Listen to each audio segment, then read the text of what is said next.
Alright guys, welcome to our channel. Today we're going to work on the 5.3 LS swap a little bit. We're going to pull off the oil pan. I've already cut the oil filter to check it. We're going to go ahead and start pulling the front assemblies off, the pulleys and the water pump and all that stuff, and we're going to get into the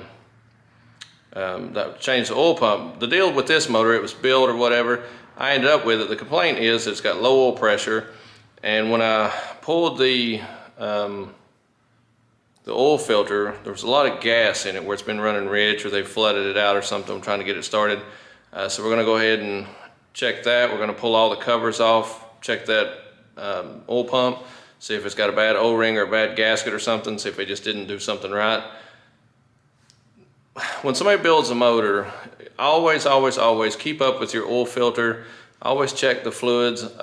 You want to not say that somebody's not a great engine builder or anything like that, but things happen, mistakes happen, and sometimes you got to check over things. And so always go back and check your plugs, clips, look for leaks. You want to do that kind of thing before it gets too far and you end up having a catastrophic failure. Well, this thing being running as rich as it was, or them flooding it out as bad as they did, you run the risk of damaging a main bearing. And I'm going to check and see if we can move the pistons or the rods around a little bit and see if there's a lot of slack in them. I didn't see a lot of metal in the filter. I'll show you that, and I'll show you actually how to cut a filter open and how to check that type of thing. So all right, stay with us. We're going to work on the 5.3 a little bit, drop the oil pan, pull the oil pumps and things like that, and just go through a couple of things with it that I've got to redo, and show you the little deal that goes on the bottom of the pickup, because these on the 5.3s only have one bolt, as to normally you have two bolts holding that pickup up in there. And there's a little kit that you can buy to do away with that and make it a little stronger. One thing that can cause an issue that could be relevant to the low oil pressure, I don't think it's going to be it. I think I do know what it is. There's another seal on the front of that oil pump that's possibly the culprit of that. There's an O-ring there that people tend to pinch or it ends up loose. But this thing, for whatever reason, they didn't clean the oil pan out good. They had a bunch of trash in it. I've already had this one off, so I had a bunch of trash in it, and it did have trash in the pickup. So it could have been as simple as that. But I'm going to go ahead. I'm not going to risk anything. I'm going to go ahead and replace the oil pump, and just to make sure. It's a lot of money spent, a lot of effort, a lot of work for this thing to fail because of neglect, or just, I'm here, might as well spend the extra time and effort, and it's not a lot of money to protect the engine. So we're going to go ahead and do that, and just go through some stuff with the 5.3 LS swap. All right, guys. So what we got is we're going to do the Melling brand, spelled M-E-L-L-I-N-G. It's a popular brand with the Chevrolet community and 5.3 stuff. So they have a high volume, high pressure oil pump. And so we're going to go with that. Do I think the oil pump in there is good? With all the trash I found in the pickup, I think so. I think the factory would be okay. But I don't want to risk it. I don't want to risk it at all. It's just not worth it for me to not at least open it up, check it, and just to confirm that there's no problems here. All right, I did go ahead and cut the oil filter. And so the way these oil filters work, if you've not seen one open, you have your metal canister style oil filter, which, is just a standard metal spin-on oil filter, they'll call them. So inside, when you cut this open, which I've got this tool. This is what I use. So it's just like a pipe cutter, if you've ever cut any kind of pipe. So you take it, you stick your regular oil filter in there, and then you turn it and you tighten it a little, and as you spin it, it actually cuts the top off like a can. So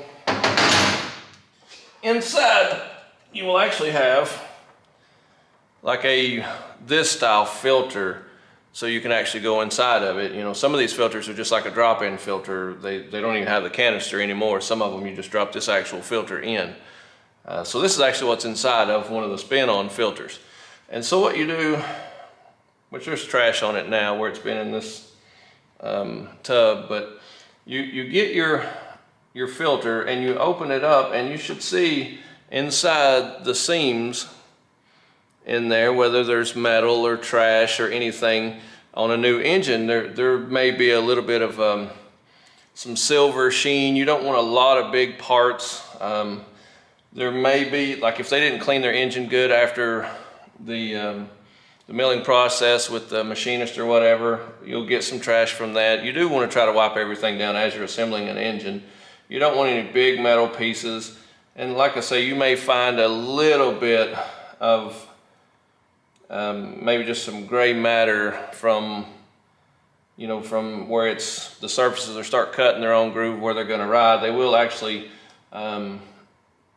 you know, to take a little off the surface as everything kind of finds its place where it's going to ride from the future of the motor.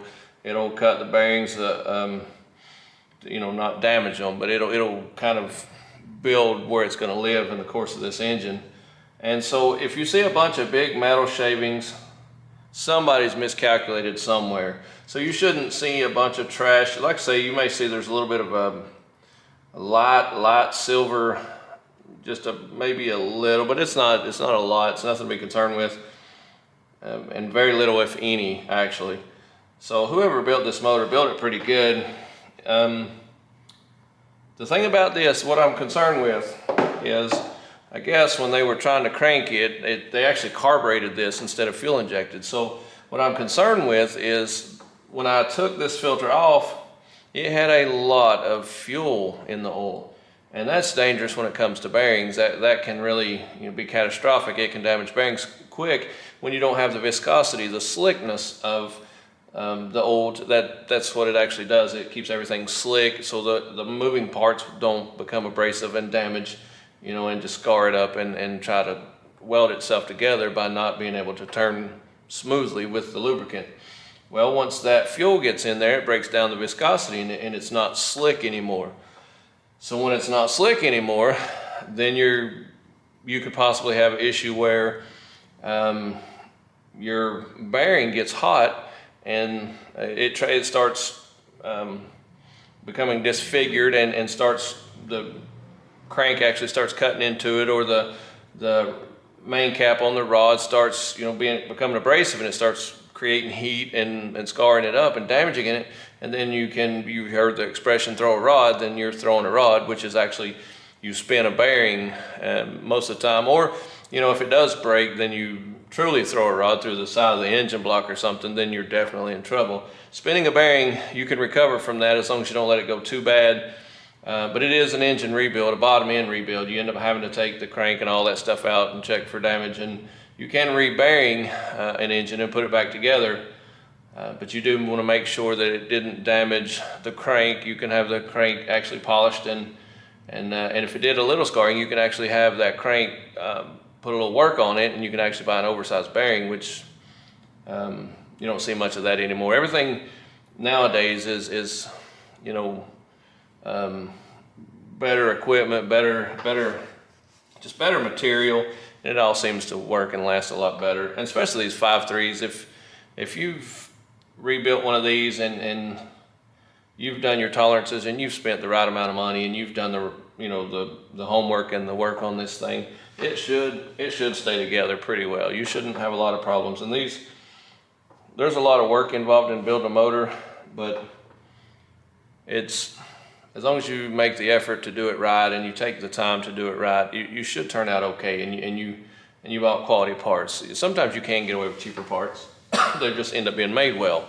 So that's the idea. And so what we're going to do today, we're going to drop this pan. And when I drop this pan, we're going to clean it. But on the oil pump, I'll show you on the oil pump, generally on your pickup, that works like a straw, and it pulls the oil from the pan up into the engine, and the oil pump disperses it, pressures it up into the rest of the engine to lubricate everything. Well, there was trash in the bottom of this pan where they didn't clean it, Well, in that pickup, it's got a screen, like a little bell looking deal, but it's got a screen in it. Well, there was stuff in that, and that where they didn't clean this pan, which is surprising because somebody rebuilt a 5.3 engine with new rods. It's 20 over, and it's got the beehive valve springs. It's got the rocker arms, the trunnions for the rocker arms. It has the hardened push rods. Somebody spent some money on this engine, which just the neglect of not cleaning that oil pan out could have been, the reason this engine fails, which is extremely surprising that it didn't get cleaned. And I don't know why in the world it didn't, but that's just, it's the details. It really is. It's you put that much effort in it and you get that close, and then it has a bunch of stuff. And the reason I know that this isn't originally from this motor, because it's a lot of gummed up, thick, residual, like oil and caked up on the bottom of the pan from just, a lot of time not having oil changed.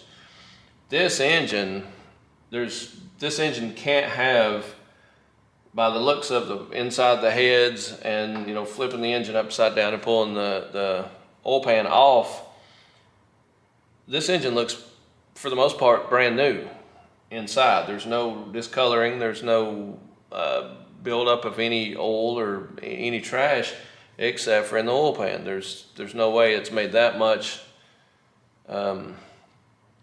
just junk in the bottom of an oil pan like this in this short amount of time. So, yeah, so we're gonna pull the oil pan off tonight, and then we may start on the front and all the other stuff. But yeah, we have a block off on this. Some of these, they don't run an oil cooler on them, which I'm probably gonna end up pulling this off.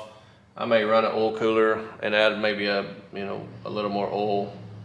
I think it's just a better idea to run an oil cooler if you can, just to give you that extra security to keep your oil cool. If you're gonna drag race it and you come right back and you sit, and that's not so bad. It's not gonna be that hard on it. But if you drive it, or if you drift and you're in that type of thing, if you do any kind of drifting, then you're looking at, a lot more heat in it. You're going to be driving it a lot harder and for longer periods of time.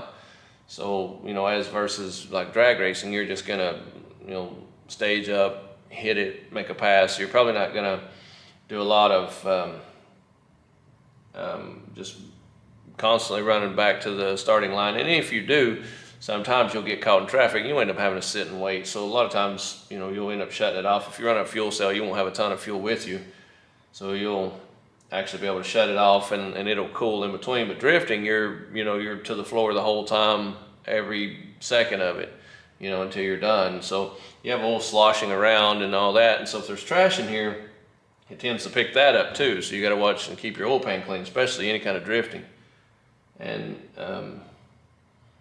Chevrolets are bad about oil pressure issues. I've seen several, 5.3s or 4.3 or 4.8s and 6.0s that end up having oil pressure issues. That, for whatever reason, and a lot of times I've seen it be a couple of different reasons for that, but anything from the actual oil pump failing to the pickup tube having trash in it, and just a lot of different things, a lot of different reasons. So you definitely want to consider keeping an oil cooler on it if you're planning on doing any kind of driving. Some people do that, and maybe that may increase your oil pressure if you're not going to build an engine. But if you're going to build an engine, I would suggest a high pressure pump anyway. So that's something you definitely want to check into. So let's continue on. We'll go ahead and get this pan broke loose, which it's already been off before, but we'll get it on off. And I don't want to flip the motor over because there's a lot of stuff in here I didn't like when I actually bought the motor. We wanted to pull that off. But again, this day and age, your power tools are a big thing. So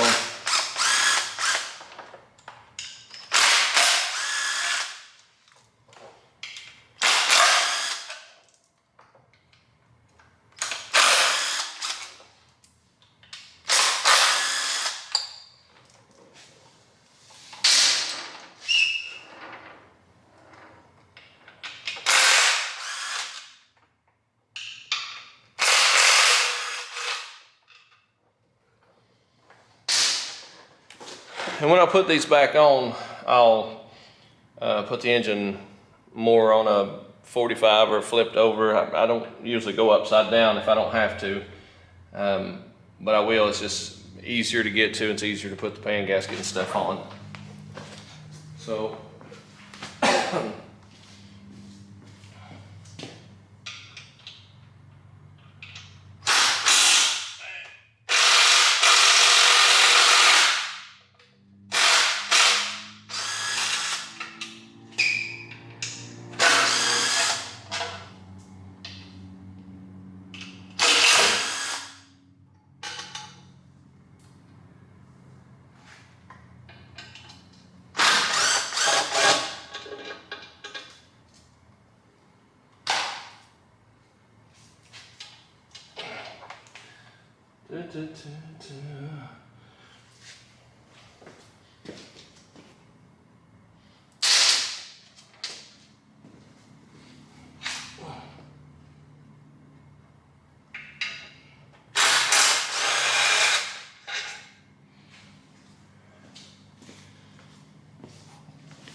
all right. And on these LS engines, there is, let's see, 2, 3, 4, 5, 6, 7, 8, 9, 10, 11 or 12 of the short bolts, and they're a 10 millimeter on the head. And on the back, and here on both sides, you'll have these longer ones on the very, very back underneath here.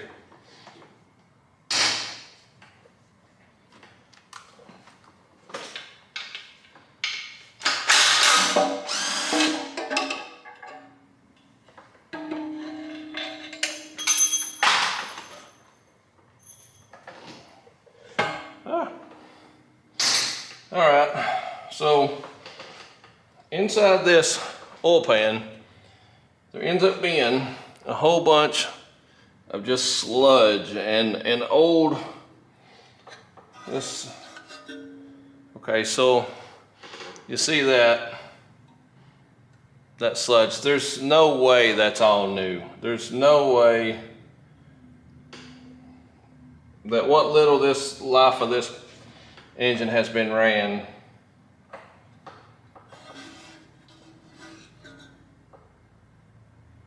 unless they put some kind of crazy thick, it could be assembly lube maybe, but it's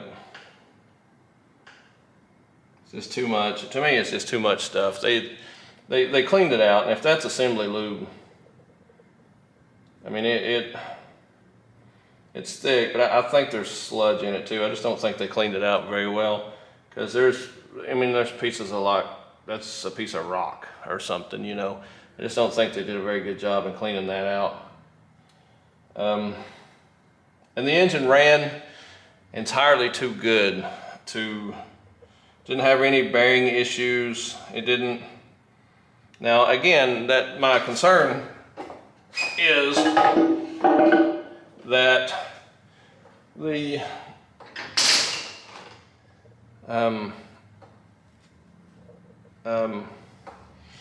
my concern is that where it had so much fuel in the filter when I actually cut the filter open. So you're seeing how there's some, maybe some silver to it. You're gonna get some. And I'm thinking this has had one oil change through it already.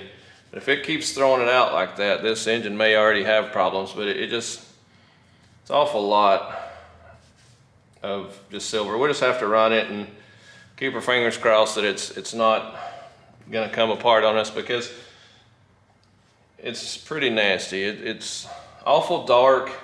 It's surprising that the oil is as dark as it is, as fast. It doesn't seem consistent with as little miles as this engine has. And it just, for me, I think it's a possibility that they didn't clean that very well. I'm hoping. The pickup, this is the pickup, if you can see that. This is actually this tube, this little bell or basket or whatever, it actually has a filter up in here, and that draws your oil up, pulls it up this tube, and this tube goes over to the front of the engine where the oil pump is, because it draws it up through. It's like a straw. It creates suction, and it pulls it up through, and it pushes it up to the top part of the engine across the camshafts or the camshaft. This is a single cam, and down, you know, lubing all the push rods and all the rest of it is the engine assembly. So it's kind of like a straw that draws and just lubes everything else from the pan. So yeah, that's it's pretty simple setup. It's pretty straightforward. Okay, on the, if I can get it, I'm gonna roll it over some now that I've got the now that I have the pan off. I can roll it a little bit so we can actually see in here. I'll have to get a wrench or something to, yeah, I've got this tight. All right, so now we got it upside down, and we've got a 1/2 inch, the windage tray it's called. So what we do,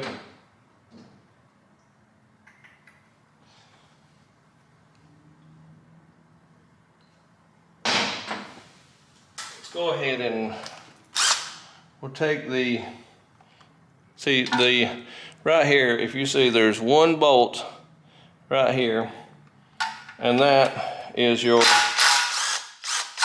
only thing holding the pickup on there. So usually a lot of engines will actually have 2 bolts in there. So what we're going to do is we're going to actually change that. And a lot of times what I'll do myself, I will actually break the bolts the first time by hand instead of using the impact first. I'll actually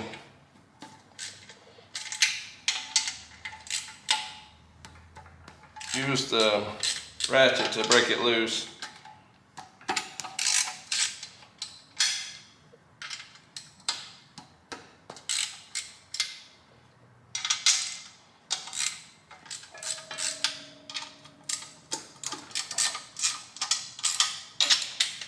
All right, so that's done, and you can see there's 2, 4, 6, 2, 4, 6, 8, 10 of those, and 2 of them actually hold down the pickup.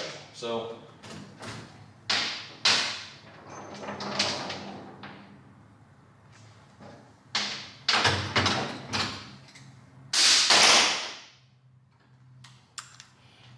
once you break them loose like that, you can get your tool and just spin them on off.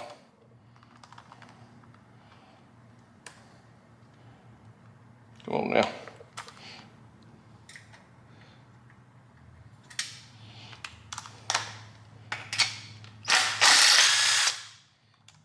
And if your bolt or nut ends up getting stuck that way, you can just turn it back on a little bit like that.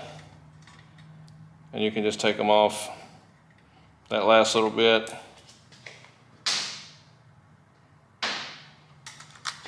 So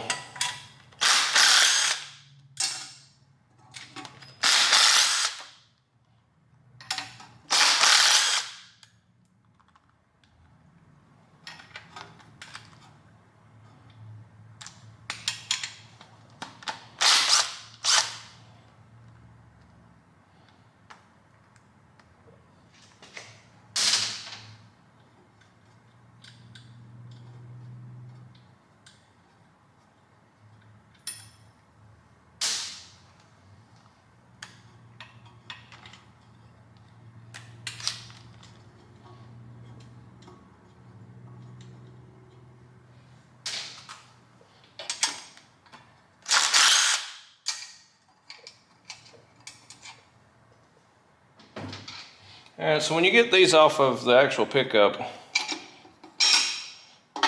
that thing just pulls out, and it's got a seal on the end of it. So, and that seal is going to be different color, and that will determine what seal you put back on it, because when you get your new high pressure pump, it's got a couple of different options with that. And that's actually the bottom of the oil pump down in here. But this pickup, it's got some trash in it. It's going to have to be cleaned.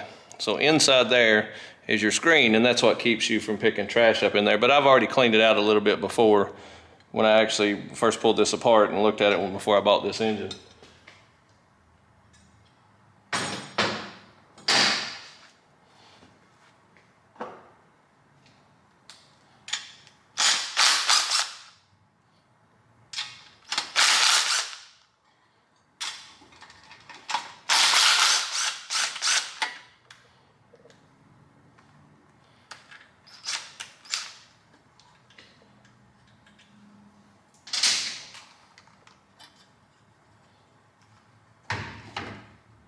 And if you look at this is your windows tray, and what this does, you gotta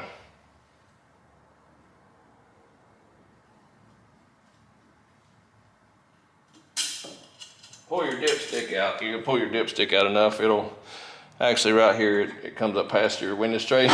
But this actually keeps as your RPMs come up on your engine, it tends to pull your oil up into your crank and ends up dragging a little bit. But this right here keeps your oil separated from your oil pan and your crank itself and the movement there.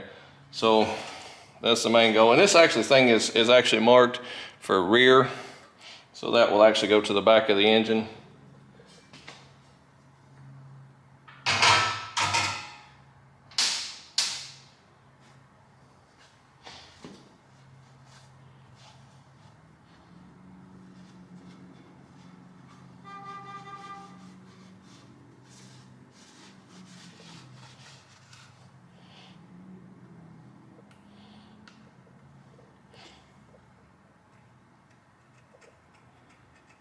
And you always want to clean, anywhere a gasket goes, you want to clean any excess gasket off, just to make sure it's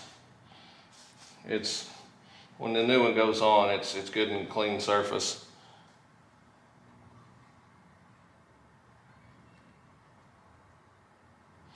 So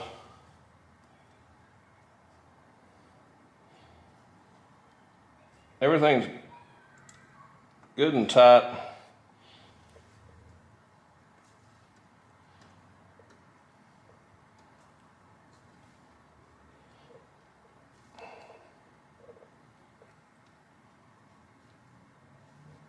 Everything feels pretty good. So I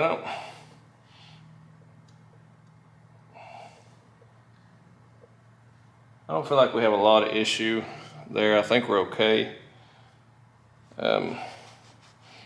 So with that being said, if I can get you down here enough to see.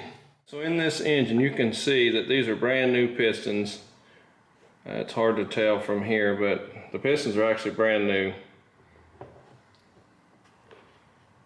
Best you can tell there. If I can get it to zoom in here. Yeah, so it's brand new pistons. You can see the camshaft down there.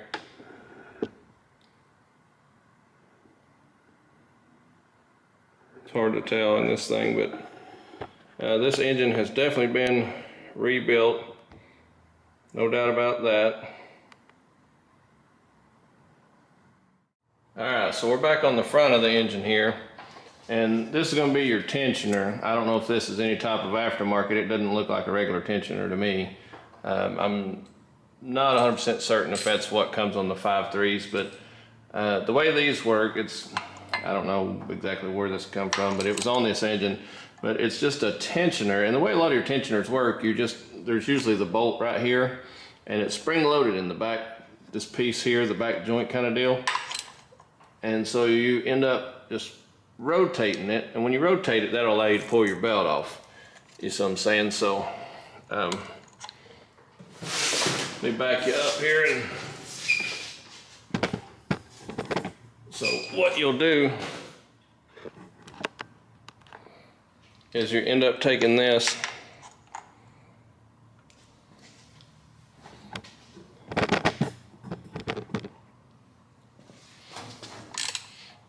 and just, you'll see how it throws slack in the belt. When you do turn that, see now you have slack.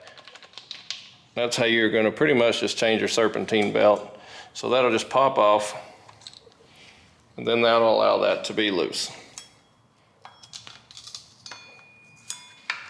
Pretty simple, pretty straightforward. So now, what we're going to ultimately end up doing is taking the water pump. This is the water pump itself. This is the water pump pulley. So your regular fan would actually bolt onto this, but we've got electric fans on this engine, so we won't end up with a fan on here. But we'll end up pulling all the accessories off.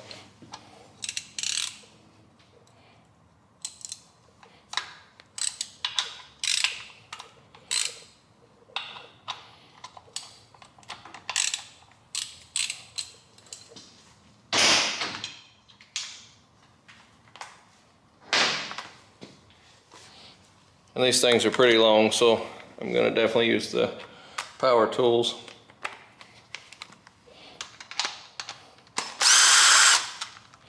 Well, this one isn't, but that one is.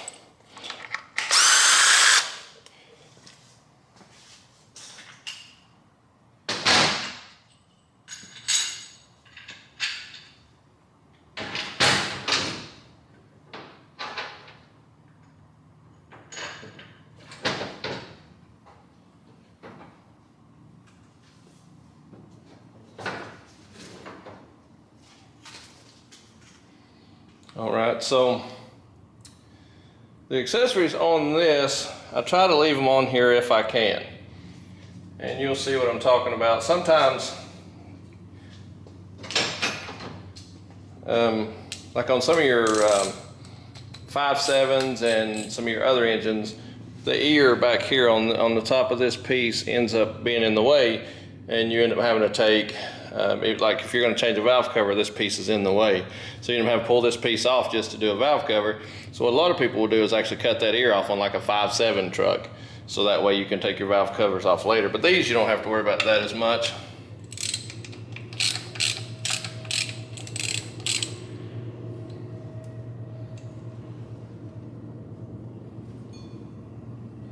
I'm missing a bolt. Yeah, so that one, and I guess these three will be the only three.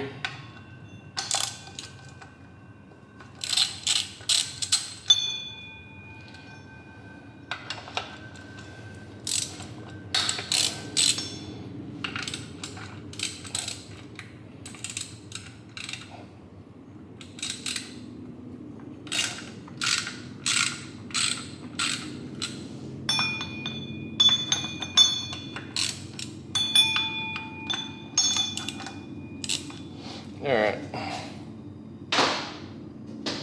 So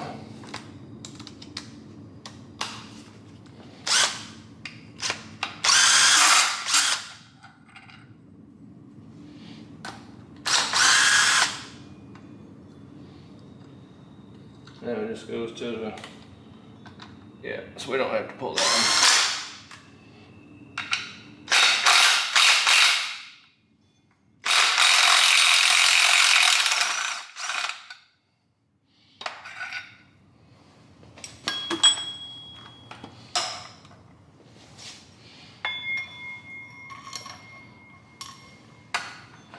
I think this one may go to the pump too.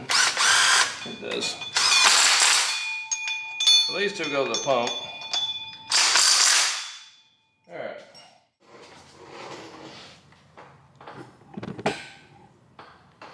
All right, so what we're gonna do, we're gonna end up pulling this assembly off here.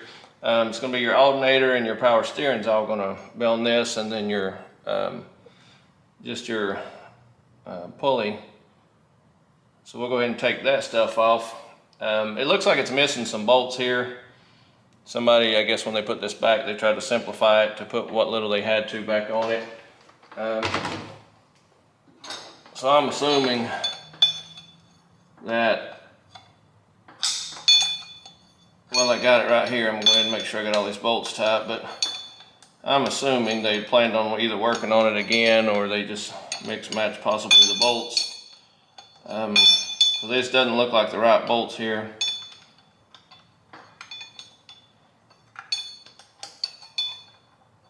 So what we'll do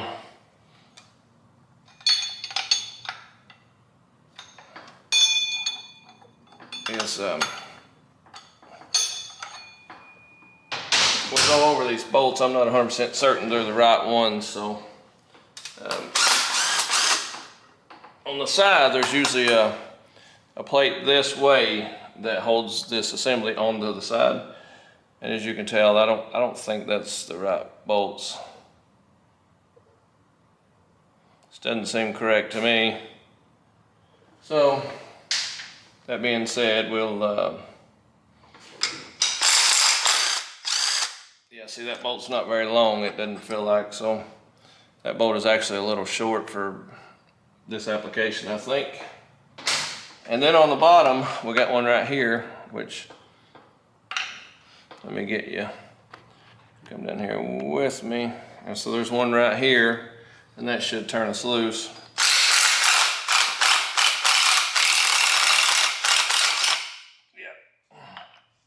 So, and you can keep all this intact, so this can stay together here as one assembly if you can. But yeah, we're definitely missing some bolts, and these don't look like the correct bolts in for these pieces, so I'll have to get some bolts possibly.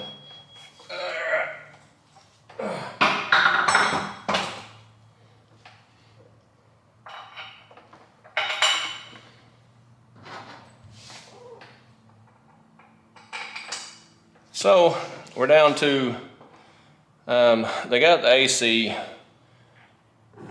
bracket on it still. This thing doesn't, we're not going to be running any AC on anything. So we're going to have to pull this off too, which we can do that here in a little bit. I don't think it really is in our way, except for when we do this cover. But I don't think for the water pump it'll be in our way. So on the water pump, you're going to have, let's see, best I can tell, you're gonna have 1, 2, 3, 6 bolts. Let me get a socket. Thinking that should be all that's on this.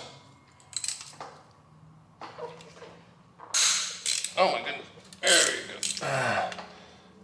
This ratchet's about had it. This is one of my older ratchets. I didn't realize it until after I'd already started, but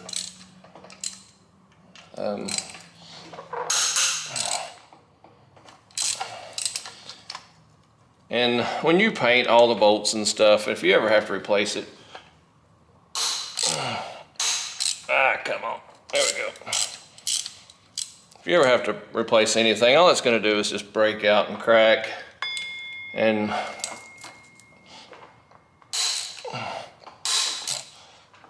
I myself, probably when if I put a new one on it, which I'm probably going to put a brand new water pump on it as well, I probably won't paint any of this stuff. If I do anything, I'll paint maybe the pulleys back black or something, but like when you're painting these things, that you have to have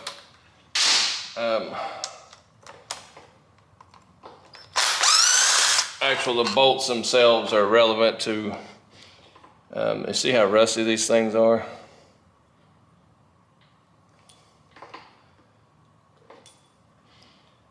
But I probably wouldn't paint a water pump because, you know, water pumps go out on average. See, these things are pretty rusty. Water pumps do go out. That's something that does happen. Yeah, see, these things are horrible, even though, you know, the engine looks pretty good. So when you have old rusty, this thing even looks kind of bent. So when you have old rusty bolts like that, you gotta kind of be cautious of what else did they That one's not horrible, but what else is going on with this thing? You know, and see, that's pretty bad shape. You know, man almost would clean that up some, you know, or get rid of it, just replace it. Their bolts aren't very expensive, or 5.3s are laying everywhere, you know, get a better bolt.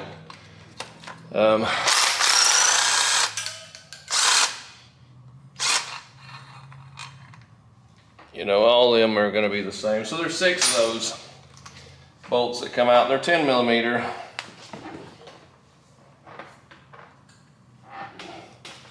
The gasket appeared to be in pretty good shape. Looks okay.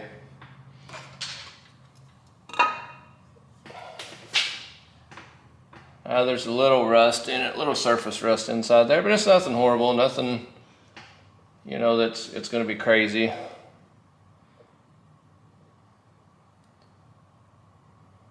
Yeah. So, like I said, I'll probably put a new water pump on it. I probably just will. It probably wouldn't hurt to change this. The gaskets look okay. They don't look too bad a shape. So I don't know that we would have had a water pump issue.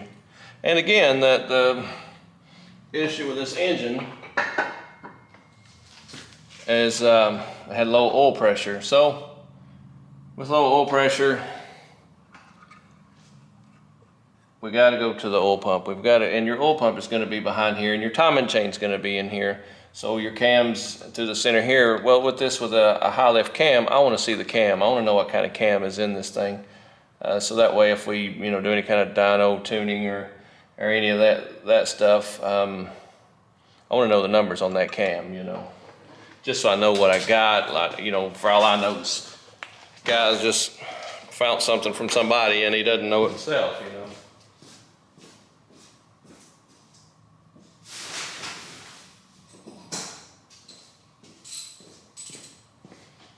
All right, I think this ratchet's better for us. So we're gonna come here. So this deal here is gonna be, this is what we're taking off now, and there's no real reason for this to be on, so we'll probably end up leaving this thing off. And this is just the AC pump, just a bracket for the air conditioner.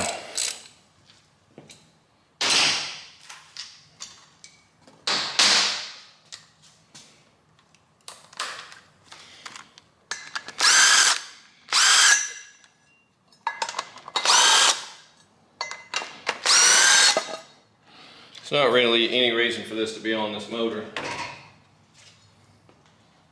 So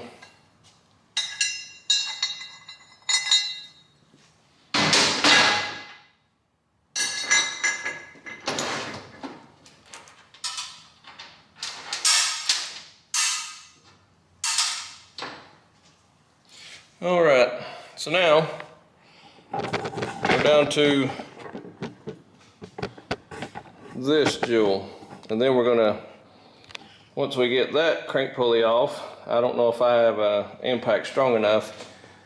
We'll have to see what I've got here at this new shop. So we get that jewel off, we'll be able to get that plate off. So we'll see if we can do it tonight. Let me dig for some tools and we'll see what we can do. All right, guys and girls, that's gonna be our video for today. We're down to, all we gotta do is finish pulling the crank pulley off of the 5.3 and the timing cover. And once we get all that off, we will go ahead and pull the timing gear off and see what this cam is. Pull the oil pump. Once we get the oil pump off, we'll go ahead and put our new one on, reinstall it. And then once we have our timing chain pulled, we see our cam, get our numbers off our cam if they have any, and then new oil pump, reinstall this stuff, put all the accessories back on, probably a new water pump. We'll get all that back on, put our accessories on it, and this thing will be ready to drop into the truck. Once we get the oil pan and pickup and all that stuff straightened out, we'll get the pan and the new gasket and get it ready to go. We may end up, I'll wait to clean it. I'll actually wait till we get in the truck, and we may end up changing the carbureted stuff to fuel injection at some point. I'm not really sure where we'll go there, but once we get all this stuff cleaned up and the new parts and everything changed out that we want to do with this engine, we'll be ready to set it in the motor to at least store it for now. We're short a transmission. Once we get the transmission, we'll be ready to, maybe by then I'll have a decision made if I'm going to fuel inject it or carburate it.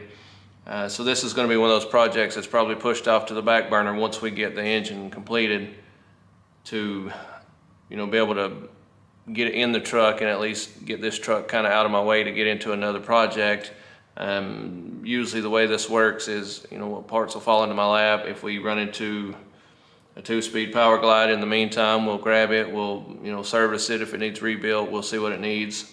We may, once we get to that point, well, because I've got so much other stuff going, we may get to that point and decide, once we set this in and we get all this stuff changed out, we may go ahead and decide to go ahead and just bite the bullet and buy, a built 2-speed Power Glide, which I think the only thing I have to get is the Power Glide itself and then the shifter, and then put all that in, bolt it up. There's some stuff that I've got to get a fuel pump and a carburetor, and we should be, with just those few parts, we should be about ready to fire this truck up once we do all that. But yeah, it'll still be a little bit. There'll probably be a part 2 to this video where we go back and we, revisit. We finish pulling this stuff off. We pull our guide and do all that stuff, or our covers. When we do all that, there'll probably be a second video to this as well. So we'll see you on the next one, guys. Appreciate you hanging in there with us. It's late at night. I'm tired. Let's go through the whole rigmarole. You got to follow us on YouTube, like us on Instagram, and on YouTube, if you'll subscribe and you'll hit the little bell, there's a little bell that you can hit, and what that does, it alerts you to any videos that we post, so that way you can catch up, keep up with what we're working on. Not sure what the next project is, not sure if we're going to pick back up on this, right here after this break. We do have the 2J apart. We do have, well, two 2Js. We've got the 99 SC300. We're changing a crank pulley on it. It actually come apart. And we're chasing a wiring issue on a 05 Lexus GS300. I've got a guy that come highly recommended by Lexus. So Lexus actually sent this guy to me. So the dealership didn't take it. So they gave me a number to call a guy that's really, really a wiring guru with this type of thing and computers and stuff. So I'm going to have him come down and well, he's already been here once, but we chased some phantom power draws, and we got to a good point to where we got good 12 volts on it, and now we're ready to go to that next phase. I think we about got it figured out. We're pretty close, I think, but we'll have that project we're going to work on. We're going to do some suspension work on that GS300, the SC300. We're going to finish up that pulley. We may do some electric fans, aluminum radiators, some things like that, and continue on to the next projects, because I have a lot. So I don't know how far we'll go in depth with each individual part, because I'm jumping around trying to get some things finished and some stuff out of my way a little bit. Some of my finance cars, we'll get that stuff knocked out, and we'll get back to building. All right, guys, thanks for watching our video. See you on the next one.